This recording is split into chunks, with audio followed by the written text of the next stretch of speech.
Noches, para los que no me conocen, mi nombre es Nidia Pau.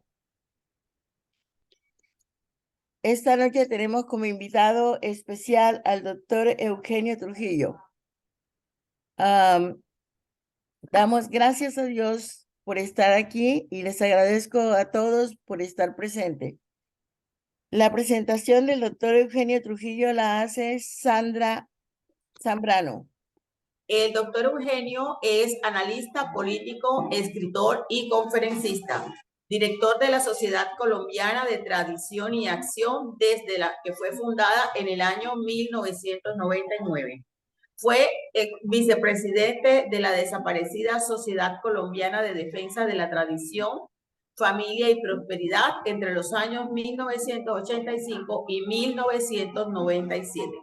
Sus artículos son publicados por reconocidos medios internacionales como Correspondencia Romana en Italia, Roma, Italia, la revista Catolicismo en Sao Paulo, Brasil, Tradición Viva, España, y por numerosos portales y periódicos colombianos y de otros países. Es autor de varios libros, de muchos artículos y publicaciones que analizan la realidad nacional e internacional, entre ellos la crisis universal de la Iglesia Católica, el avance del marxismo cultural y la guerra psicológica revolucionaria como factor de demolición de la civilización cristiana, defensor de los valores católicos de la sociedad, con una gran labor intelectual y periodística realizada en los últimos 20 años. Ha sido uno de los abanderados de la lucha en contra del aborto y también crítico del nefasto acuerdo de paz con la FARC, que consagró la más rampante impunidad a los destructores de Colombia. Doctor Eugenio Trujillo, bienvenido. Hace exactamente un mes tuve la posibilidad de organizar en la ciudad de Cali un foro sobre la situación del país. En ese foro se analizó la posibilidad de hacer un juicio político al presidente Petro. Una de las personas que invitamos al foro fue el doctor José Manuel Abuchaibe, que creo que en estos últimos meses ha tenido un gran destaque nacional porque él desde hace muchos años se ha especializado en demandar los nombramientos de alcaldes y de congresistas de la República que han llegado a esos cargos por la vía de la ilegalidad o de anormalidades administrativas. Él fue precisamente la persona que demandó la elección del entonces senador Antanas Mockus, que fue destituido de su condición de congresista por una serie de razones que en su momento él alegó ante el Consejo de Estado, entre otras la inmoralidad y el comportamiento indecente de Antanas Mockus cuando se bajó los pantalones en una sesión del Congreso de la República y otras cosas completamente absurdas e inaceptables, y eso condujo a que este señor perdiera su investidura de senador de la República. Esa denuncia la puso el doctor Abuchaibe. Pero vamos al hecho concreto que tenemos hoy. En ese foro, que fue hace un mes, exactamente el 13 de abril del mes pasado, el 13 de abril, él planteó que era indispensable colocar una denuncia ante el Congreso de la República para que se promueva un juicio político contra el presidente Petro. Esa es una figura que existe en la Constitución de prácticamente todos los países del mundo libre y que evidentemente se ha aplicado en muchas ocasiones. En el Perú han sido destituidos, creo que 5 presidentes de la República. En Ecuador han sido destituidos por lo menos 2 presidentes de la República. En los Estados Unidos, por esas mismas razones, fue destituido hace ya muchos años el presidente Richard Nixon, que en fin, renunció la víspera de su destitución, pero el hecho es que se le hizo un juicio político. Se le hizo también al expresidente Bill Clinton en los Estados Unidos y salió indemne del juicio político que se le hizo. En Colombia, en la única oportunidad en que el Congreso ha hecho un juicio político contra un presidente y que lo ha logrado destituir e inhabilitar, fue en el caso de Gustavo Rojas Pinilla en el año 57-58. Después se le hizo también un juicio político al expresidente Samper, Ernesto Samper, por los dineros que él recibió del narcotráfico para su campaña presidencial, pero lamentablemente ese juicio no condujo a la destitución del presidente, porque él, a través de un sistema de corrupción que en la época era incipiente y que después se volvió inmenso, él consiguió sobornar al Congreso de la República para que no fuera destituido. En este momento, de acuerdo con la Constitución colombiana, la única entidad del país que puede desarrollar ese juicio político es el Congreso de la República. Una vez que el Congreso abra el juicio político, hay otras entidades del Estado que pueden y tienen el derecho de participar en ese juicio. Una de ellas es la Corte Suprema de Justicia, otra el Consejo de Estado, otra la Corte Constitucional, que tienen el derecho y el deber de participar en el juicio, siendo que la conducción del mismo es exclusiva del Congreso de la República. En este momento, digamos, la denuncia ha sido colocada por el doctor Abuchaibe. Él anunció eso en el foro que hizo en Cali y una semana después colocó la denuncia en el Congreso y hasta el momento el asunto, digamos, va corriendo de acuerdo con un trámite normal del Congreso hasta que oficialmente el Congreso declare recibida la denuncia y entonces la Comisión de Acusaciones del Congreso tiene que comenzar a estudiar el tema y tiene que asignar a uno de sus congresistas como ponente para conducir el juicio político al presidente. Eso es un hecho de la mayor trascendencia en el país porque, digamos, el presidente Petro viene violando la Constitución colombiana en forma sistemática, habitual y permanente todos los días de su gobierno. Esa denuncia para iniciar un juicio político contra el presidente Petro evidentemente tiene que contener unas pruebas contundentes que demuestren ante el Congreso y ante el país que el presidente ha violado la Constitución. Entonces, eso permite abrir varios escenarios diferentes. El primero, y eso está contemplado en la denuncia que ya puso el doctor Abuchaibe.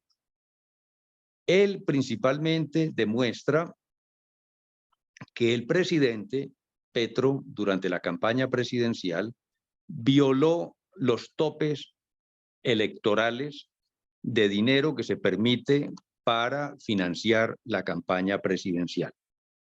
Esos topes están prescritos, o están previstos, perdón, por la ley electoral del país y establece a cuánto dinero asciende el monto de lo que se puede usar en la campaña presidencial. Para el caso de la campaña pasada, asciende a una suma que es más o menos de 25.000 millones de pesos. Es decir, los candidatos presidenciales, todos ellos, de cualquier partido, únicamente podían utilizar 25.000 millones para hacer su campaña presidencial en la primera vuelta y para la segunda vuelta otros 25.000 millones de pesos.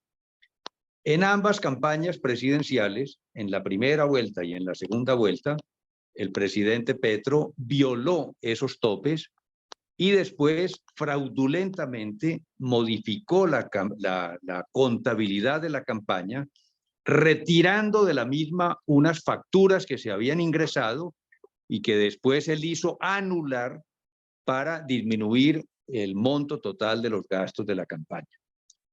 Eso el doctor Abuchaibe lo demuestra de acuerdo con una auditoría que ya se hizo por cuenta del Consejo Nacional Electoral, que contrató una firma de contabilidad privada para analizar los gastos de la campaña.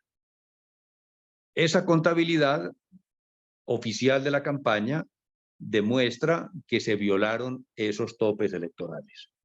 Entonces, como ese es un documento que es del Consejo Nacional Electoral, que no es el doctor Abuchaibe quien estableció que se violaron los topes electorales, sino el propio Consejo Nacional Electoral, entonces él aprovecha esa información, esa documentación oficial del gobierno y la presenta ante la Cámara de Representantes para denunciar la violación de los topes electorales y el comienzo de un juicio político, porque en esa circunstancia la elección presidencial del presidente Petro se declara nula.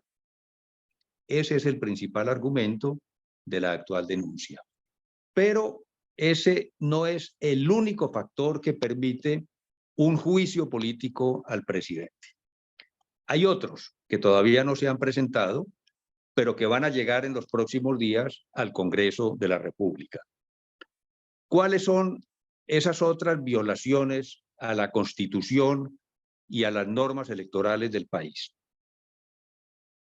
El otro que es muy importante es la doble militancia. ¿Eso qué quiere decir? Nadie puede ser candidato a ninguna corporación pública por dos partidos políticos diferentes. El doctor Abuchaibe fue la persona que diseñó la denuncia en contra de Roy Barreras, que el Consejo de Estado hace aproximadamente un mes decretó que debería retirarse del Congreso de la República por doble militancia. ¿En qué consiste eso? Roy Barreras en realidad ha debido ser denunciado no por doble militancia, sino por triple o cuádruple o quíntuple militancia, porque él ha pertenecido a todos los partidos políticos que hay en Colombia. Él fue del Centro Democrático, después se pasó al partido de la U, después se pasó al Pacto Histórico, y creo que antes era del Partido Liberal, o sea que ya va como en su cuarto partido político. Y resulta que en las elecciones presidenciales en las cuales fue elegido el presidente Duque hace 4 años atrás, Petro se presentó como candidato de un partido que existe y que se llama La Colombia Humana. Y Petro, candidato de la Colombia Humana, perdió la elección presidencial con el presidente Iván Duque.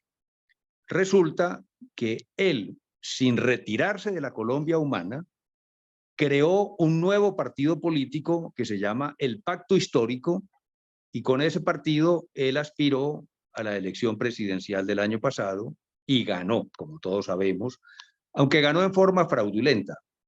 Pero eso es otro tema que lo vamos a tratar ahora.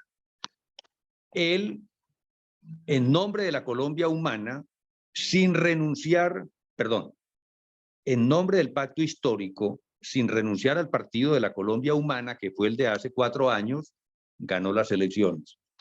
Pero eso conforma una situación de doble militancia política, porque no ha renunciado a la Colombia Humana y es el candidato del pacto histórico. Entonces ahí hay un nuevo motivo para una denuncia de juicio político ante el Congreso de la República, porque ha militado o milita actualmente en dos partidos políticos diferentes, Colombia Humana y Pacto Histórico. Esa demanda fue la que le puso el doctor Abuchaibe y un conjunto de abogados que lo están acompañando en ese proceso jurídico. Esa fue la demanda que él puso contra Roy Barreras y esa es la demanda que a él ha puesto también contra todos los congresistas del pacto histórico, que son cerca de 40, 15 en el Senado y unos 25 en la Cámara de Representantes. Todos ellos han militado en dos partidos políticos en forma simultánea. Todos ellos son de la Colombia Humana y también son del pacto histórico. Y eso es inconcebible en la política de Colombia. Esos procesos están avanzando en el Consejo de Estado, que es la entidad que tiene que fallar la denuncia puesta por el doctor Abuchaibe y su equipo de abogados. Ya hubo una sentencia por uno de esos congresistas, no recuerdo su nombre, pero hace unos 2 meses el Consejo de Estado falló en contra del congresista y lo destituyó. La segunda sentencia es la de Roy Barreras, que fue hace 1 mes y fue destituido como senador de la República, que no era un senador cualquiera, era el presidente del Senado, el gran aliado de Petro y el hombre que manejaba toda la política de Petro para conseguir la aprobación de todas las reformas que el partido de Petro está proponiendo en el Congreso. Pues bien, Roy Barreras fue destituido y tuvo que renunciar al Congreso de la República y a la presidencia del Senado. Y en este momento está fuera del Congreso. Y al mismo tiempo van corriendo las otras 38 demandas en contra de todos los congresistas del pacto histórico. ¿Qué es lo que va a pasar ahí? Realmente nadie lo sabe. Pero si los 2 primeros que fueron objeto de una sentencia ya fueron destituidos, lo normal, lo que parece que es evidente, es que todos los demás congresistas van a comenzar a ser destituidos por el mismo proceso, aunque cada una de las demandas es independiente. O sea, esto no se puede hacer como una demanda global contra todos los congresistas del pacto histórico. Se tiene que hacer como una demanda individual contra cada uno de ellos. O sea, cada proceso es independiente. Y el Consejo de Estado, en la medida en que vaya avanzando las investigaciones y en fin, el avance del proceso, pues va a ir dictando sentencia sobre cada uno de los procesos de estos congresistas. Si eso continúa de la misma forma, en 1 mes o en 6 meses o en 1 año, se supone que todos los congresistas del pacto histórico van a ser destituidos del Congreso. Uno se pregunta, ¿pero esa cosa tan absurda es posible? Y la respuesta es, sí, es posible. Solo tenemos que esperar que el Consejo de Estado dicte las sentencias y esperar también que esas sentencias tengan la misma lógica y la misma continuidad de las 2 sentencias que se han emitido hasta ahora, que son la de ese congresista que no recuerdo el nombre y la de Roy Barreras. Entonces, ahí tenemos un segundo argumento a favor del juicio político contra Petro, porque él también ha incurrido en esa doble militancia. Hay un tercer factor que permite hacer el juicio político contra el presidente Petro.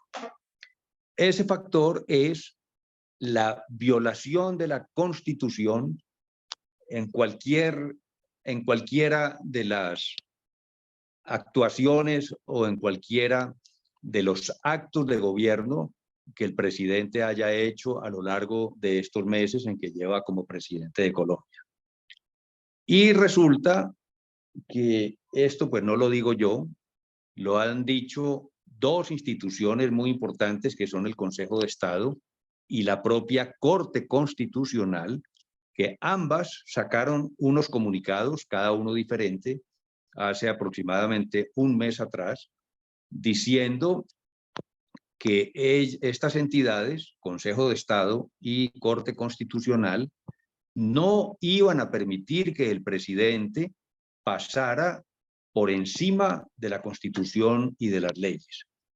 Tal vez ustedes recuerdan hace pocos días que hubo esa polémica tan impresionante entre el fiscal Barbosa y el presidente Petro, a propósito de la no aceptación del presidente Petro de las sentencias de los jueces con respecto a la excarcelación de los criminales, de los terroristas y de un mundo de cosas que Petro quiere hacer por encima del aparato judicial del país. Inclusive Petro amenazó al fiscal diciéndole que le iba a destituir y que él no se podía oponer a las determinaciones del presidente. Y el fiscal salió a la luz pública con unas declaraciones muy fuertes y muy indignado, diciendo que el presidente no era su jefe, que el presidente no tenía ningún poder para destituirlo, porque él no tiene ningún jefe político en Colombia, lo cual es verdad, y el fiscal es una persona que es elegida por la Corte Suprema de Justicia y que no es un subalterno del presidente.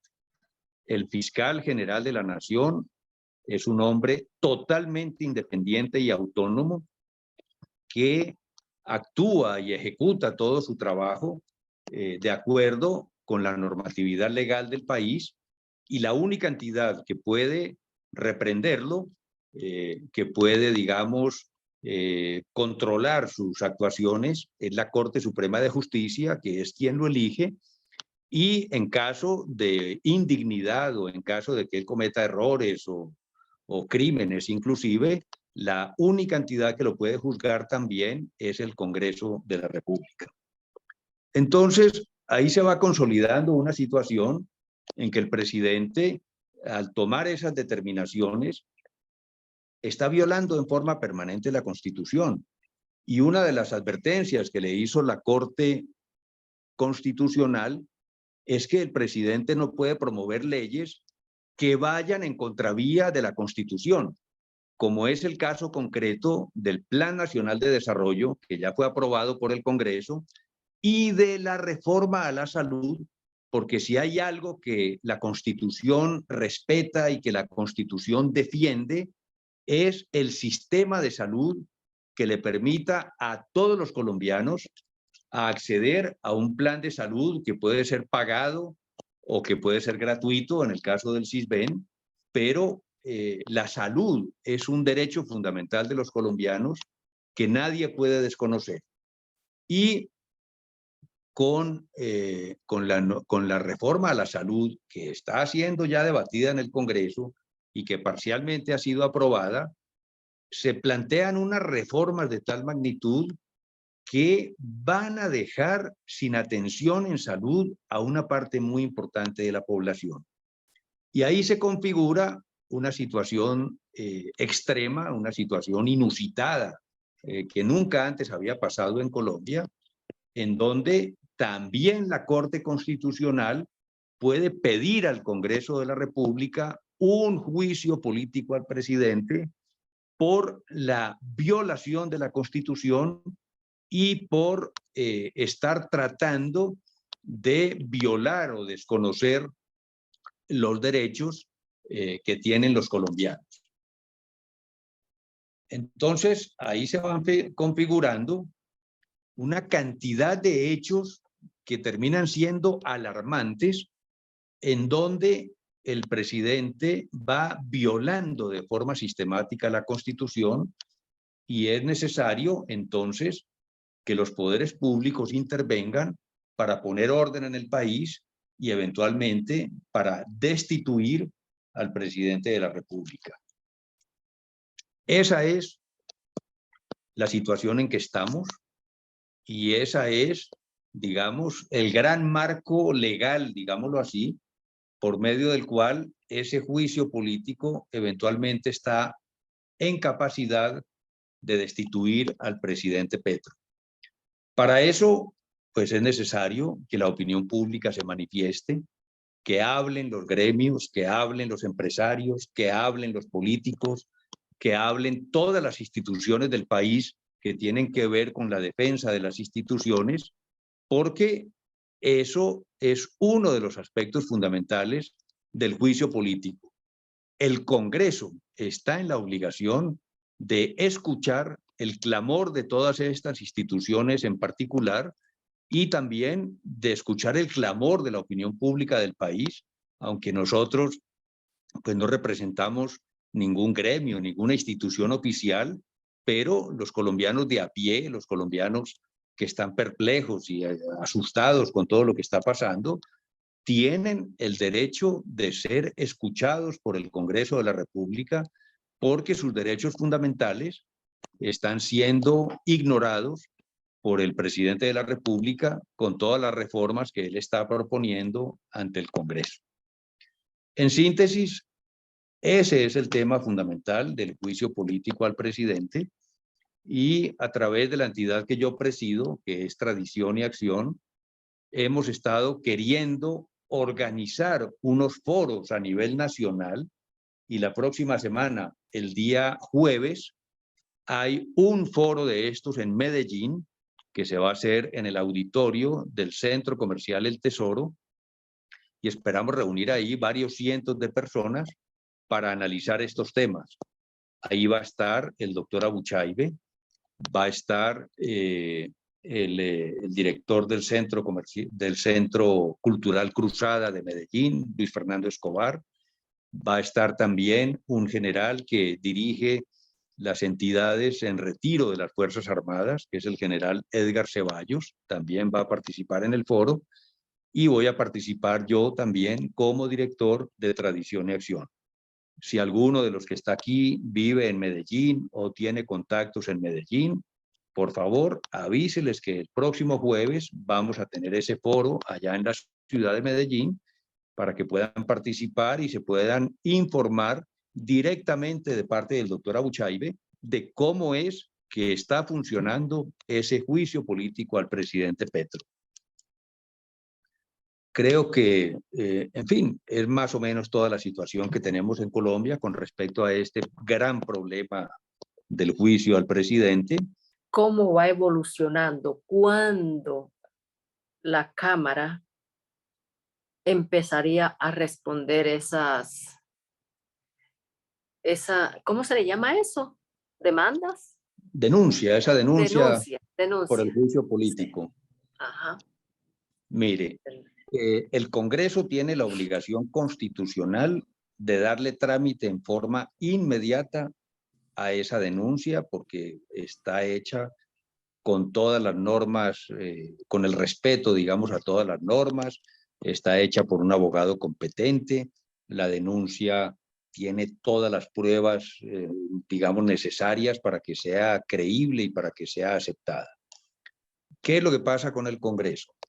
El Congreso en este momento está en sesiones extraordinarias que fueron convocadas por el presidente Petro. Cuando se convoca el Congreso a sesiones extraordinarias, el presidente debe indicar cuáles son las responsabilidades que tiene que resolver el Congreso en esas sesiones extraordinarias. Entonces, en este momento, el Congreso está dedicado a aprobar las reformas que fueron presentadas por el gobierno. Entonces, una de ellas es el Plan Nacional de Desarrollo, que fue aprobado obviamente en forma fraudulenta. La otra es la reforma a la salud, la otra es la reforma a las pensiones, y entonces el Congreso está dedicado a resolver esos temas. En esta legislatura no va a atender la denuncia de juicio político. Cuando el Congreso se posesione para las sesiones ordinarias, cosa que va a ser el 20 de julio, ahora dentro de 2 meses, ahí va a comenzar el juicio político al presidente. Antes no va a empezar ni el Congreso lo puede hacer, porque él está en sesiones extraordinarias y lo único que puede tratar son las reformas presentadas por el gobierno. Eso me da pie a hacerle una segunda pregunta y perdónenme, pues perdónenme porque me estoy pasando del tiempo. Estas reformas que a la vista de todos se ve que son fraudulentas, muchos artículos que los votan en bloque que ni siquiera saben qué están votando, eso se podría luego demandar, ¿cierto? Ante la, ¿cómo es? Ante la Corte Constitucional. Ante la Corte Constitucional. Entonces, como que para darle una revisada y si es el caso de aprobarla, pues entonces que nos tiremos otra vez al precipicio o se corrige lo que anda mal en esa aprobación Mire, señor, de la reforma. lo que usted dice es totalmente acertado. Y ya muchos de los congresistas, inclusive yo sé que, por ejemplo, María Fernanda Cabal y Paloma Valencia, por lo menos ellas dos, han denunciado ante el público que la forma de aprobación de esas dos reformas, lo que se ha aprobado hasta ahora de la reforma a la salud y la reforma del Plan Nacional de Desarrollo, fueron absolutamente fraudulentas. Por ejemplo, una de las denuncias que hicieron, según la norma y según el procedimiento del Congreso, antes de comenzar el debate sobre una reforma, tiene que ser publicado el proyecto en el diario oficial. Claro. Entonces, eso es un trámite que se demora un día. O sea, lo llevan al diario oficial, lo publica el diario oficial y una vez que está publicado en el diario oficial, puede comenzar el debate en el Congreso. Pues no publicaron la reforma en el diario oficial. Y resulta que comenzaron el debate y aprobaron el Plan Nacional de Desarrollo. Eso es una irregularidad constitucional que le permite a la Corte anular la reforma. Y esa es una de los tantos. El otro tiene que entregarle la totalidad del proyecto de reforma a cada uno de los congresistas. Un congresista no puede debatir sobre una reforma importante o no importante si no le dan el texto de la reforma. Pues no se lo entregaron a todos los congresistas. Después, ellos presentaron un articulado, digámoslo así, o sea, un proyecto de reforma y terminaron aprobando otro, o sea, cambiaron el texto de las reformas en medio de la discusión. Eso no solamente es ilegal, eso es un fraude cometido por los congresistas que hicieron ese cambio. Entonces, los congresistas que se enteraron de cuál era la reforma propuesta, resulta que aprobaron después una reforma completamente distinta que ellos ni conocían. Le metieron unos artículos de contrabando, digamos que terminada la discusión a las 10 de la noche en el Congreso, en esa madrugada ellos le meten otros artículos y otros textos y hacen como si hubieran sido aprobados cuando en realidad no estaban en el articulado oficial y al otro día aparece una cosa que no estaba escrita, que nadie conocía. Eso es un fraude evidente. Entonces, eso ya están preparando demandas ante la Corte Constitucional porque la Corte tiene que revisar todo el proceso de aprobación del Plan Nacional de Desarrollo, que es en concreto lo que estamos hablando, y si encuentra esas irregularidades, tiene que declarar inexequible. Eso quiere decir, no está de acuerdo con la Constitución y entonces la rechaza y se cae el Plan Nacional de Desarrollo. Yo no sé qué actitud va a tomar la Corte Constitucional, porque bueno, ya en el pasado tomó unas decisiones que fueron absurdas y que fueron abiertamente inconstitucionales. Pero esta Corte es otra y ya ha dicho que no va a permitir que se hagan estas cosas. Entonces, todo parece indicar que la Corte va a declarar inconstitucional el Plan Nacional de Desarrollo. Pero todos sabemos que en este país la corrupción, la mermelada, puede cambiar las cosas. Sí. Y le doy un ejemplo concreto. El plebiscito que se hizo en el año 2016. El pueblo colombiano votó no al acuerdo de paz con las FARC. Y al otro día, un día después, Santos, el presidente de la República, fue al Congreso de la República y fue a la Corte Constitucional y los amenazó y les dijo, si ustedes no aprueban esto, no va a haber paz en Colombia. Y entonces el Congreso y la Corte Constitucional decidieron concluir que era que Colombia quería la paz y que a pesar de que el plebiscito, digamos, en el plebiscito ganó el no, ellos aceptaron el resultado del plebiscito como si hubiera sido un sí. Y eso es una violación criminal de la Constitución de Colombia, porque en un plebiscito no quiere decir no. Y sí quiere decir sí. Aquí en la China, en cualquier país del mundo, en el día de hoy, o hace 100 años, o dentro de 500 años. Sí quiere decir sí. Y no quiere decir no. Absolutamente claro. Y aquí hicieron lo contrario. El país votó por el no, pero ellos decidieron que era mejor el sí. Y eso fue una decisión criminal de la Corte Constitucional de Colombia, del Congreso de la República y del presidente de la República. Yo no puedo decir que eso no se va a repetir en el gobierno de Petro. A lo mejor se repite. Y entonces la Corte... Con fast track y todo. Fast track. Y entonces eso terminó en que le concedieron facultades extraordinarias al presidente de la República, a Santos, para dictar todos los decretos que se le antojaran para ejecutar el plan de paz y el acuerdo de La Habana. Y así se hizo. Pero eso fue inconstitucional, eso fue ilegal, eso fue una aberración jurídica, eso fue una violación a la democracia, porque se hizo el plebiscito y en el plebiscito se dijo que no. Pero en fin, ese gol nos lo metieron en el año 2016.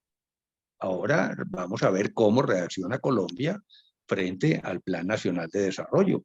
El 20 de julio el Congreso se va a instalar y ahí van a comenzar a llover las demandas sobre la Corte Constitucional, demostrando todas las irregularidades de la aprobación de ese plan de desarrollo y seguramente de la ley de reforma a la salud y de muchas otras que ciertamente son totalmente irregulares en su trámite de aprobación en el Congreso de la República. Usted tiene toda la razón. El señor Petro ha venido violando la Constitución desde hace mucho rato y con absoluta impunidad.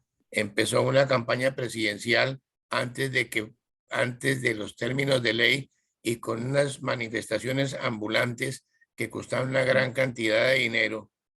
Buses llevaban su propia manifestación para tratar de llenar plazas en pueblos pequeños y eso no está contabilizado. Además de la violación de topes de campaña, tampoco está previsto, de acuerdo al escuché al doctor Abuchaibe, la gran cantidad de dinero que utilizaron en las elecciones pasadas para colocar testigos electorales en casi todos los consulados del mundo donde estaban llevando a las personas con viáticos, etcétera, para controlar prácticamente todas los centros de votación. Yo sé que para ese fraude, además del de las maquinitas donde votaron 3 millones de muertos, gracias a Smartmatic y el G2 y de esta gente, yo sé que hay unas denuncias hay unas actividades de fuerza antifraude, hay unas denuncias contra el proceso, el proceso electoral que tienen otro grupo de abogados que están en el camino, y esto es supremamente peligroso porque en este momento el comunismo tiene el gobierno pero no el poder, pero en las elecciones de octubre Colombia se está jugando su destino porque si ellos logran a través de una poco confiable registraduría atornillarse en el poder va a ser supremamente complicado. Ahora fíjese que nuevamente hay dos cuestiones muy peligrosas. La cédula electrónica con el mismo sistema de Smartmatic y el voto electrónico. de manera que los muertos pueden votar tranquilamente por el computador y bien complicado. Ahora bien, usted habló muy bien, explicó muy bien lo del juicio político al presidente, artículo 174, 175, con procedimientos similares defenestraron al golpista Pedro Castillo en el Perú, a Bucarán en el Ecuador, que yo me acuerde, pero en el caso de Samper lo que sucede es que en esas elecciones las 2/3 partes del Congreso fueron puestas por los narcotraficantes. Y además de eso, pues, el señor del elefante sobornó a sus jueces. Y eso fue algo, un sapo que se tragó el país, y el pueblo colombiano no se manifestó realmente. La gente se aplanó. Ojalá que este juicio político que ha explicado el doctor Abuchavi, y usted está explicando muy bien, no vaya a estar contaminado por diabéticos, por exceso de mermelada, porque si no, vamos a perder la democracia. Pero yo creo que tal vez el pueblo tiene que estar en la calle, tiene que manifestarle a los que eligió y lo traicionaron, que no sigan votando a pupitrazo libre unas reformas que van contra la Constitución, a sabiendas, pero aprovechando sus intereses personales. Lo que está pasando allá en el Congreso es una vergüenza. Y muchas veces dicen, no, somos independientes, pero por debajo de cuerda dicen, no, tranquilo, que eso es para el público, eso es para el consumo del público, pero por debajo nosotros lo apoyamos.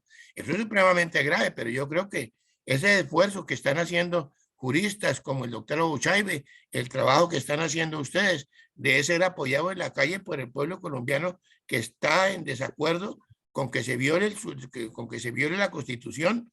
Nosotros queremos la paz, sí, pero una paz justa, sin impunidad. Y queremos un país democrático con el respeto a Dios, el respeto a la propiedad privada, a la libertad de empresa.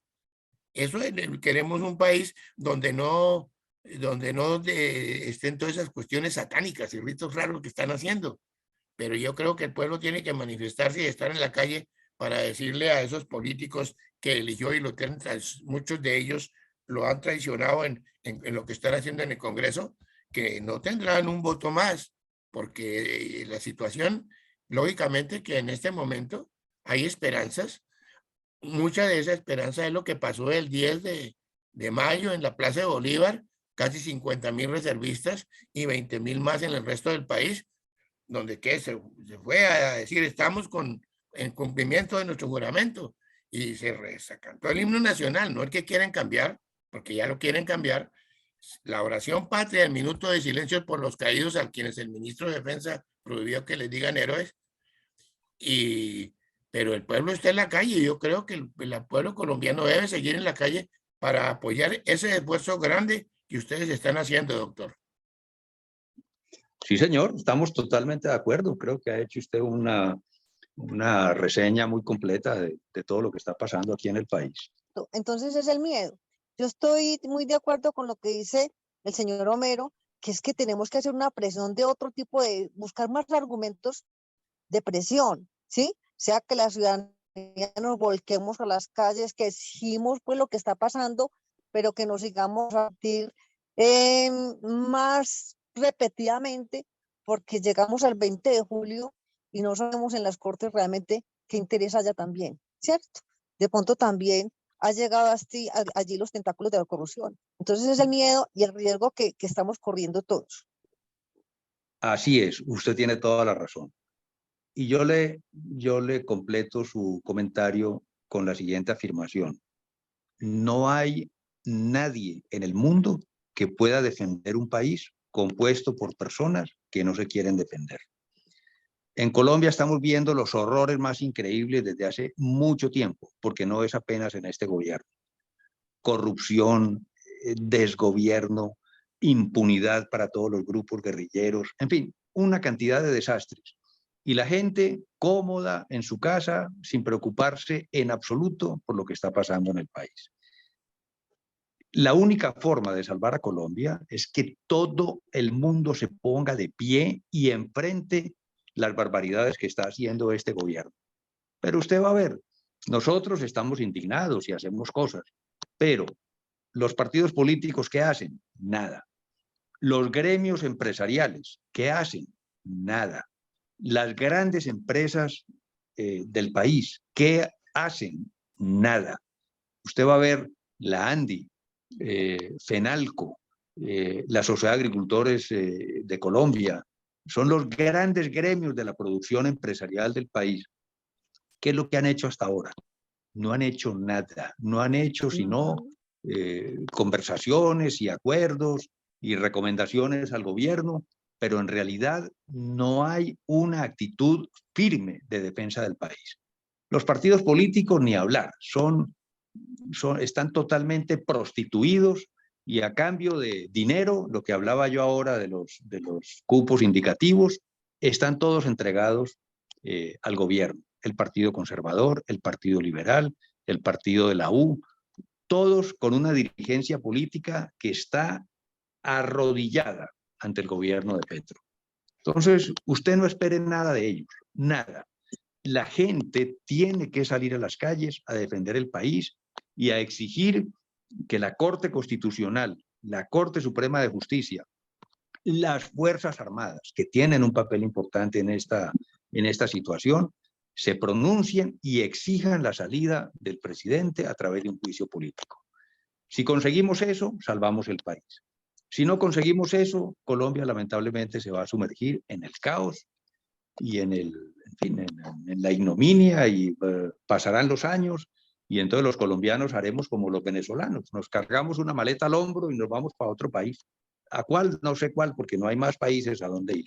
En primer lugar, la prueba de lo que usted dice, especialmente el último planteamiento que hizo, es que mientras no logremos vencer la abstención, que sumado a la intimidación y ya casi el terror que están infundiendo en las gentes, en el pueblo, más la trampa, que ya sabemos definitivamente ya estamos en un momento crítico.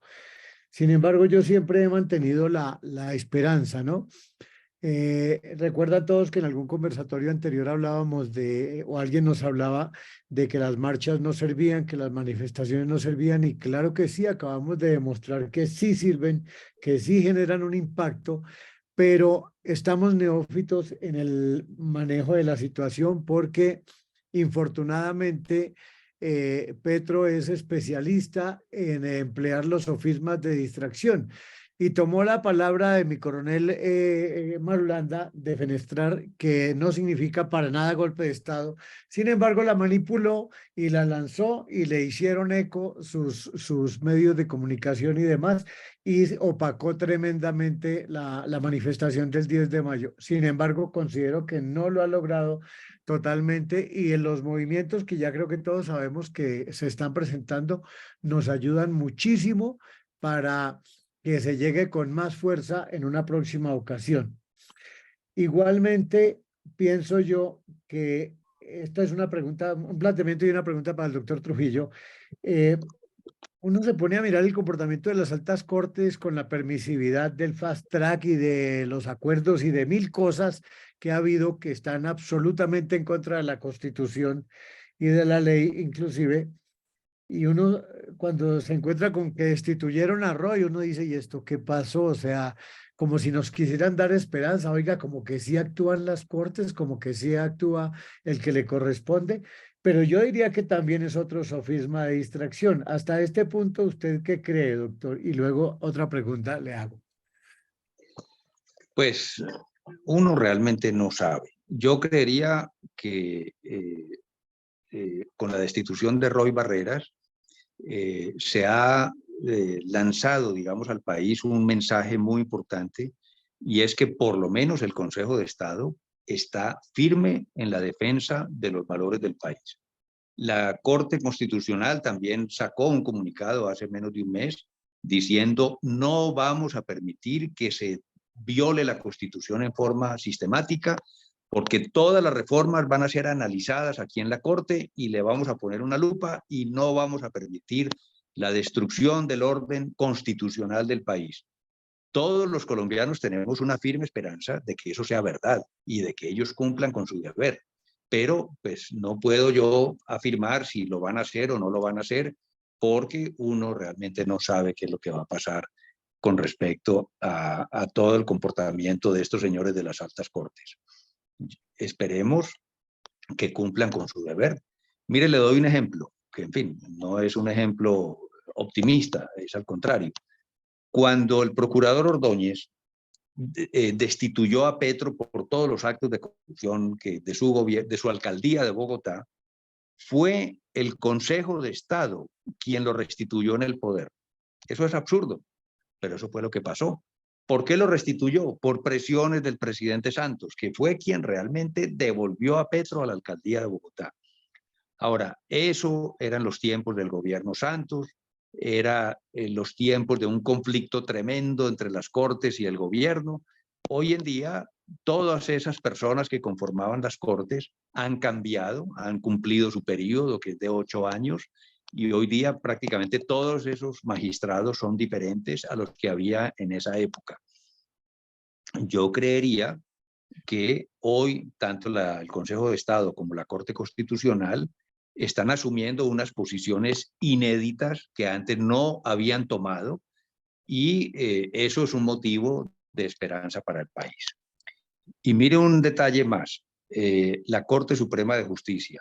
Todos sabemos lo que era el cartel de la toga, un mundo de magistrados de las altas cortes vendiendo sentencias y recibiendo sobornos de todos los bandidos del país. Pues bien, por primera vez en la historia, la Corte Suprema de Justicia juzgó y condenó a los magistrados que hacían parte del cartel de la toga. Ya van 4 magistrados que están en la cárcel por cuenta del juicio que la propia Corte ha hecho de sus propios magistrados comprometidos con el cartel de la toga. Eso indica que algo cambió en las altas cortes, y eso es un motivo de esperanza.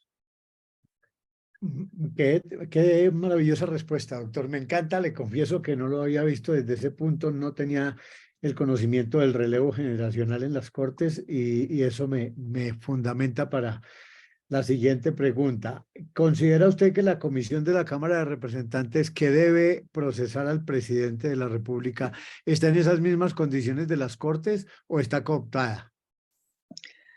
No, yo no creo que la Comisión de Acusaciones del Congreso de la República tenga, digamos, la misma responsabilidad que está demostrando el Consejo de Estado y la Corte Suprema de Justicia.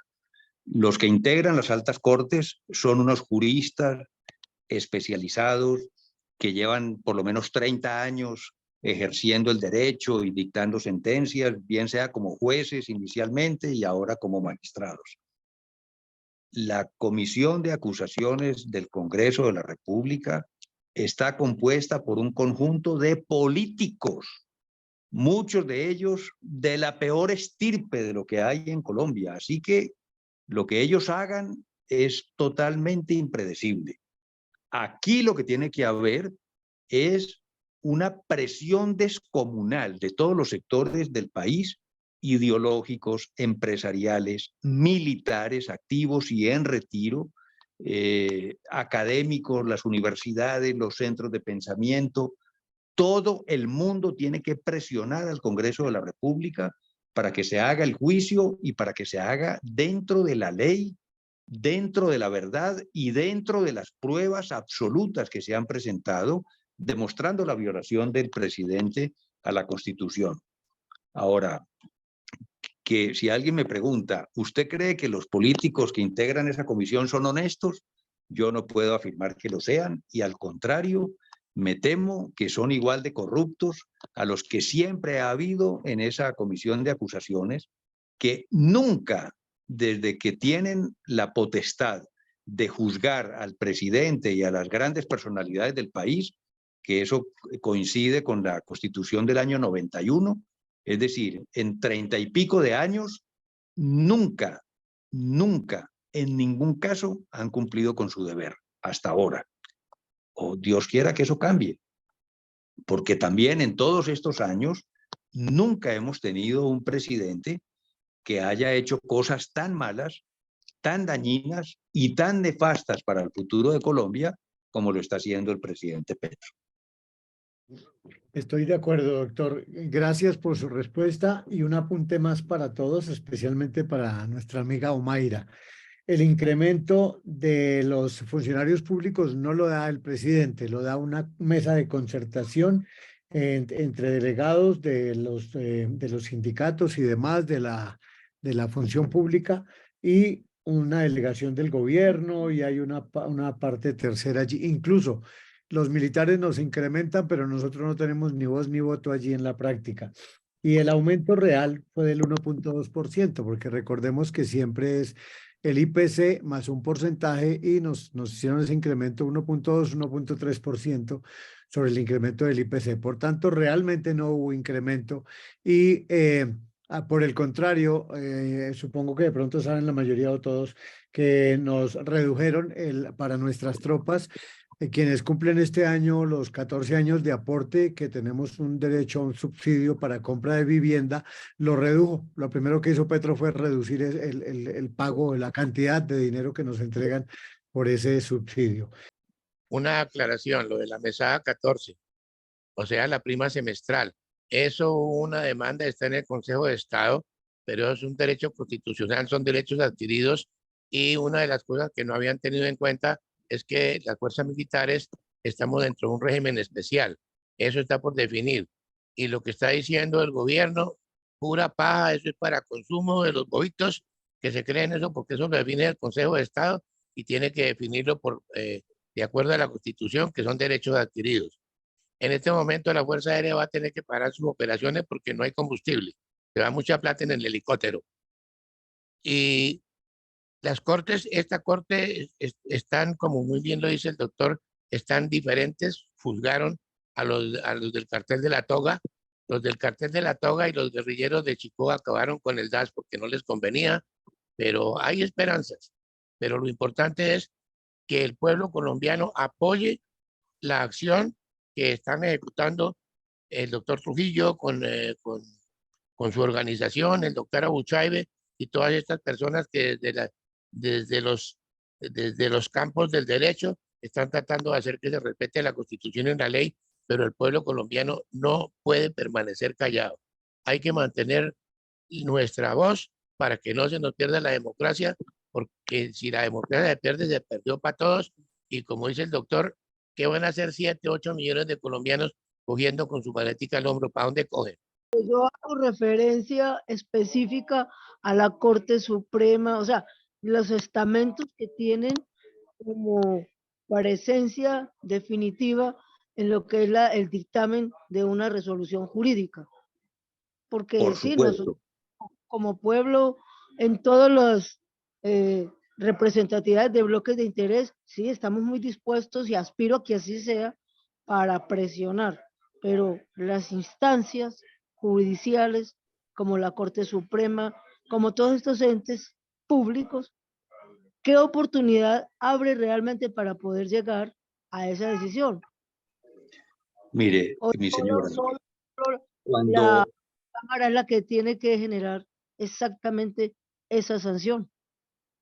claro, la decisión la toma la Cámara, pero en el momento en que la Cámara acepta la denuncia y comienza el juicio político, las altas cortes son unos invitados absolutamente indispensables en el juicio y tienen voz, no tienen voto, porque la decisión la toma el Congreso de la República, pero el Consejo de Estado, la Corte Constitucional, la Corte Suprema de Justicia, el Consejo Nacional Electoral tienen que participar del juicio político, porque cada una de estas entidades tiene que ir al Congreso y rendir una declaración al respecto del juicio político. Si están de acuerdo, si no están de acuerdo, si ven que las pruebas de la demanda del juicio son verdaderas, si creen que son falsas, ellos tienen que participar. Es como un juicio criminal a una persona que mató a otro. Pues en el momento en que el juez está conduciendo el juicio, tiene que llamar a los testigos, tiene que llamar al que vio, tiene que llamar a los parientes del muerto, tiene que llamar a los que manejan las cámaras, a los que se enteraron del tema, al que escuchó las amenazas, lo que sea. Todas las personas involucradas en el crimen tienen que participar del juicio y exponer las razones por las cuales el señor va a ser condenado. pero la decisión la toma el juez. Lo mismo pasa en este juicio en el Congreso de la República. El Congreso tiene que llamar a las altas cortes, tiene que llamar a las instituciones gremiales del país, tiene que pedir la opinión de la academia y de todos los sectores de la opinión pública. Y tiene que decir, ¿y usted qué opina? ¿Y usted qué sabe? ¿Y usted qué cree? ¿Y usted qué pruebas tiene? Y eso tiene que ser hecho en el Congreso de la República porque es la única entidad que puede juzgar al presidente. Pero en ese juicio puede participar toda Colombia. Y eso es lo importante que nosotros tengamos en cuenta, porque todas las entidades privadas, inclusive este grupo que está haciendo este conversatorio, podría tener el derecho de enviar una comunicación dirigida al presidente del Congreso de la República, dando las opiniones que tengamos sobre el juicio político al presidente.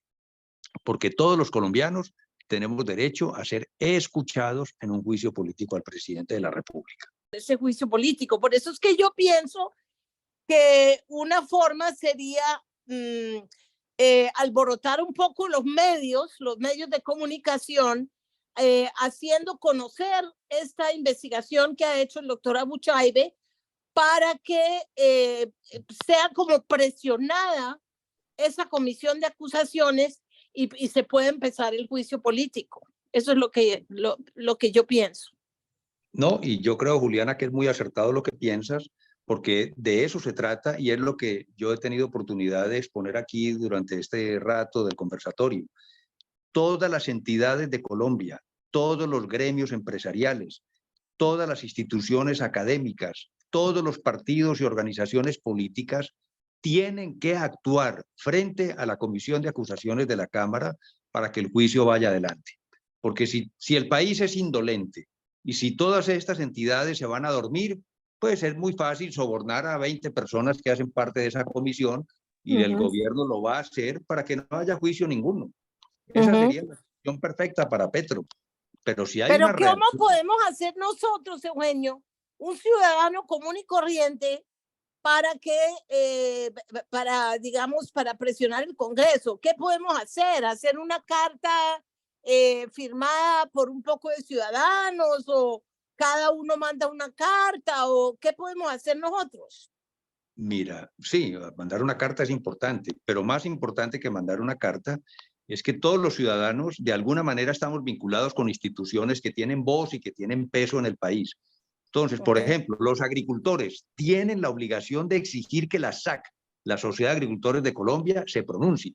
Los comerciantes, aquí en Colombia hay 10 millones de comerciantes, pues que Penalco, que es la entidad que agremia a todos los comerciantes, se pronuncie y exija que la Cámara investigue al presidente. Los ganaderos, son millones de ganaderos también. La ANDI, que es el gremio más importante, en vez de estarle mandando razoncitas amistosas al presidente Petro, la ANDI tendría que asumir una posición firme. No lo han hecho hasta ahora, ningún gremio, pero tienen que hacerlo. A veces nos da la sensación que estamos entre un país cobarde. Sí, terminé, gracias. Sí, esa es mi sensación también. Hasta ahora, Colombia ha sido un país cobarde, porque desde hace muchos años viene permitiendo que se haga todo en contra del sector verdaderamente sano de Colombia. Aquí se aprueban impuestos, aquí se conceden amnistías a todos los criminales, aquí se les da curul a los asesinos más grandes de la historia de Colombia, aquí se saca de la cárcel a todos los depredadores del erario público, aquí se permite que los políticos se roben decenas de miles de millones de pesos y nadie reacciona y nadie hace absolutamente nada. Entonces, no podemos esperar que el rumbo del país sea distinto. Juliana y yo vivimos en Cali. Tenemos un alcalde en Cali que se roba todo lo que se puede. Sí. ¿Y dónde están las instituciones del país que protegen a la ciudadanía de Cali frente a los robos escandalosos de este alcalde, igual a los del alcalde de Medellín, igual a los de la alcaldesa de Bogotá? Y el país adormecido, la gente no se levanta, la gente no protesta, la gente no actúa, la gente no hace nada. Y entonces Los bandidos se apoderaron del país, pero eso tiene que cambiar. Colombia, yo creo que va a reaccionar. Creo que va a reaccionar. Ha sido negligente y ha sido cobarde. Pero es que el peligro es enorme en este momento. Yo creo que desde la guerra de los 1000 días, Colombia nunca estuvo en una situación tan delicada. Entonces, la verdad es que o reacciona o reacciona. O sea, aquí que no hay salida. Entonces, pienso que eso va, eso que está diciendo el doctor Eugenio que hay que hacer, va a levantar el espíritu de lucha del colombiano que siempre ha sido a lo largo de toda la historia. Colombia siempre ha reaccionado. Y yo creo que en este momento, si se hace lo que dice don Eugenio, el país va a reaccionar. Todo depende de nosotros. Esa es la realidad. Colombia se tiene que levantar como una sola persona para enfrentar esta hecatombe que está destruyendo el país. Es una situación extrema en la que estamos y bueno, yo creo que es tan grave que la gente se está despertando y hay muchas pruebas importantes de que la gente se está despertando. Esperemos que se despierte del todo y cuanto antes. Pero ¿cómo nosotros hacer que estas instituciones hagan realmente, se hagan sentir y nosotros como ciudadanos unirnos a ellos para que realmente hayan estallido? ¿Sí? Porque nosotros lo hablamos desde acá, salimos a las marchas, pero no ha habido. Hace poquito Federico Gutiérrez decía, nosotros somos cobardes, nosotros tenemos que hacernos sentir y hacía un llamado a todas las agremiaciones, pero seguimos en el letargo, nos siguen en el letargo porque yo no hago parte de ninguna agremiación. ¿Cómo hacer que ellos realmente se despierten para que manifiesten todo este descontento y este mal manejo político que se está dando que a las instituciones, a las reformas que se están más que todo ideologizando, o sea, se están haciendo política, no se está pensando realmente en un bienestar social, sino en unas reformas ideologizadas, como se está diciendo, y politizadas? Mire, mi señora, todas las reacciones que está habiendo en el país van surgiendo de una manera natural y espontánea. A pesar de todos los problemas de Colombia en los últimos años, nunca se había presentado una manifestación de la reserva activa de las Fuerzas Armadas como la que hubo en Bogotá la semana pasada. Es decir, al ejército y a las Fuerzas Armadas las han venido maltratando desde hace muchos años, los matan, los secuestran, los humillan, los someten a las peores cosas y los militares ahí, sin problemas. Pero de un momento a otro salta una chispa de indignación en medio de las Fuerzas Armadas y salen 50.000 personas a la Plaza de Bolívar o 40.000 que hayan sido, pero se llenó la Plaza de Bolívar, cosa que no había pasado nunca en la historia de Colombia. Esas cosas surgen solas, surgen cuando toda una institución se indigna con lo que está pasando, se consigue la unión de millones de personas para cambiar el futuro de Colombia. Lo que hicieron los militares hace una semana o 2 semanas, lo tienen que hacer los ganaderos, los agricultores, los industriales, los banqueros, los empresarios, los campesinos, y eso es lo que tenemos que conseguir en Colombia. Es imposible comunicarse personalmente con cada uno de ellos para decirle, salga a la Plaza de Bolívar y haga tal cosa. Hay un movimiento, digamos, espontáneo de toda la opinión colombiana que se va indignando con las cosas que va haciendo el gobierno y de un día para otro ese grito de indignación toma el país. Eso es lo que tenemos que hacer.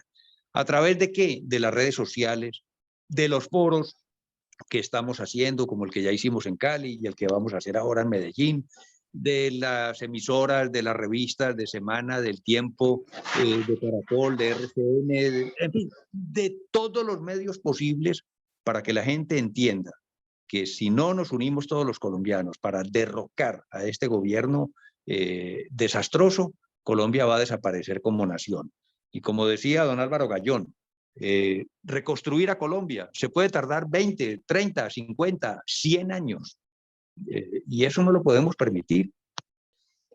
Cada uno dice, pero ¿qué podemos hacer? Debe decir, ¿qué puedo hacer yo? Y lo que puedo hacer yo es difuminar estas ideas en todos mis contactos, en todas mis redes, que si estoy en WhatsApp, que si tengo email, que si tengo listas de gente con la que me comunico por cualquier medio. Entonces estoy diciéndole todo el tiempo esto, estoy pasando las consignas de todo lo que los demás estén haciendo. La protesta permanente, agobiar al gobierno y agobiar a los políticos corruptos. Eso es lo que quería decir. Muchas gracias. Totalmente de acuerdo, Brahim. Ahí está la solución de toda esta situación trágica en que estamos. Y yo les agradezco a todos los que se han conectado y han escuchado pues estas consideraciones. Tenemos que salvar a Colombia, tenemos que actuar, tenemos que salir a la calle, tenemos que protestar, tenemos que exigir a los gobernantes que elegimos para que defiendan el país en el nombre nuestro, porque si no hacemos ese tipo de cosas, lo vamos a lamentar por el resto de la vida. Doctor Eugenio Trujillo, agradecemos su participación en este conversatorio. Muchas gracias por sus comentarios y por su participación en esta reunión. Muchas gracias. Y a todos los presentes, agradezco de corazón que asistan a nuestro llamado. Muchas gracias. Esto lo hacemos por Colombia, no buscamos protagonismo. Buscamos unidad, buscamos que nuestros colombianos fuera de Colombia y dentro de Colombia tomen conciencia de lo que Colombia está viviendo y que no podemos permitir perder a nuestro país.